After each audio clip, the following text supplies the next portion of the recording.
প্রধান উপদেষ্টাকে নানাভাবে বিভ্রান্ত করে একটি মহল রাজনীতিবিদ ও জনগণ থেকে দূরে সরিয়ে দেওয়ার ষড়যন্ত্র করছে বলে অভিযোগ করেছেন বিএনপির স্থায়ী কমিটির সদস্য doctor AZM Zahid Hossain.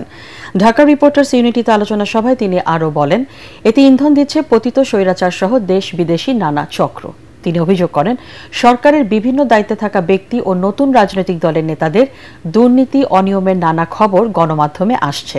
Doctor Zahid বলেন, বিএনপি সংস্কারের পক্ষে বলেই ৩১ দফা প্রস্তাবনা দিয়েছে। সংস্কার একটি চলমান প্রক্রিয়া, এর জন্য জাতীয় নির্বাচন বিলম্বিত করার সুযোগ নেই। অনুষ্ঠানে বিএনপির ভাইস চেয়ারম্যান বরকতুল্লাহ বুলু বলেন, জুলাই অভ্যুত্থানের শক্তির মধ্যে পরিকল্পিতভাবে বিভাজন সৃষ্টির চেষ্টা চলছে।